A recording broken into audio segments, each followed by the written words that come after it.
20세기 미국을 대표하는 지미 듀란테라는 연예인이 있었습니다.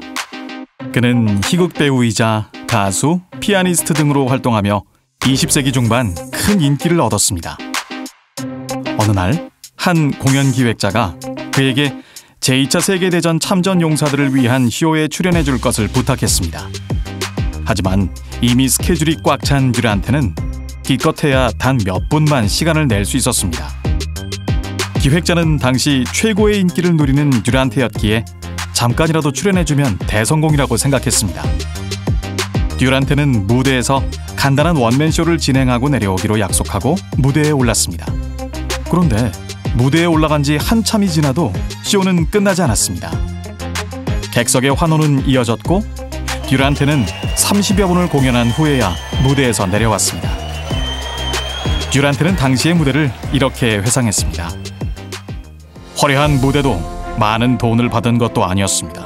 하지만 평생에 결코 잊지 못할 공연이었습니다. 그 무대에서는 도대체 무슨 일이 있었던 걸까요?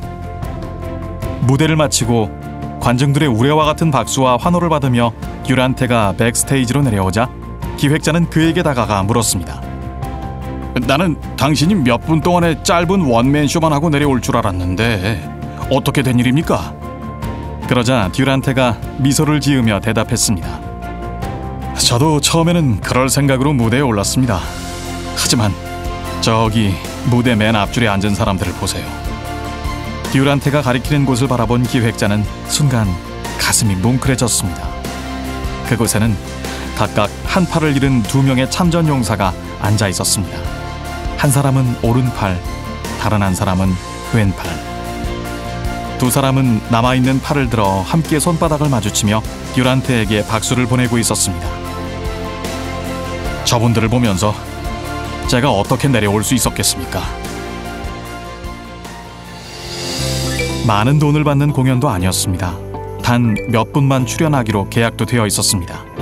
늦어지는 만큼 다른 공연 시간에 문제가 생겨 큰 손해가 날 수도 있었습니다.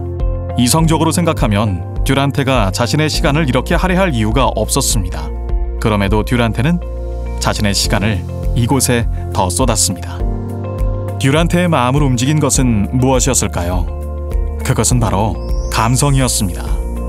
한쪽 팔이 없는 2명의 참전 용사가 남은 한쪽 팔을 서로 부딪히면서 즐겁게 쇼를 관람하는 모습이 그의 마음을 감동시킨 것입니다.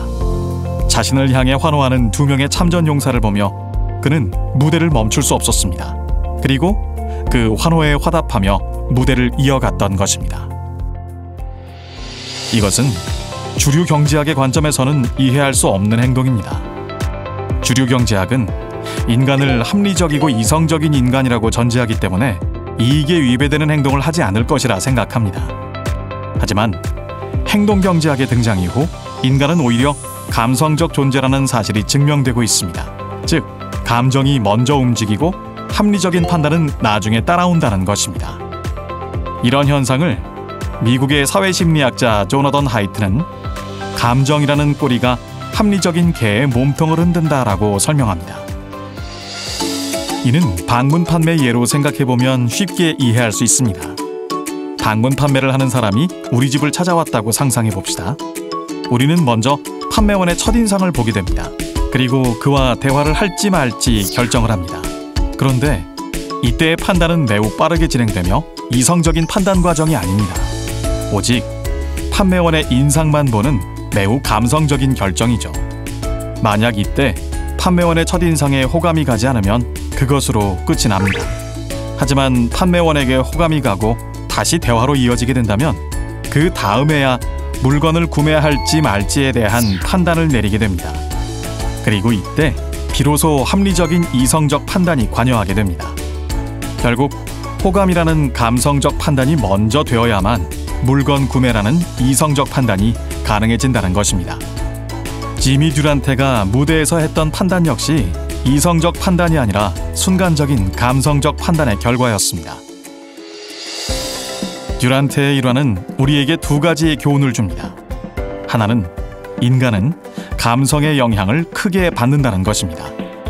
세상에 돈이 다가 아니야 라는 말처럼 공평, 정의, 연민 등의 감성이 이성적인 이득보다 우선될 수 있습니다. 다른 하나는 인간의 감성을 움직이는 것은 연약함 속에서 피어난다는 것입니다. 한쪽 팔을 잃은 참전용사가 서로 협력하면서 박수를 치는 모습은 연약한 인간이 만들어낸 감동이었습니다. 인간과 인간의 연결로 이루어진 네트워크 마케팅은 이 점을 꼭 기억해야 합니다. 이 세상에 완벽한 인간은 없지만 우리가 서로의 부족함을 이해하고 각자 가진 것으로 마주보며 손뼉을 칠 때 비로소 인간의 감성을 자극하는 아름다운 소리가 난다는 사실을.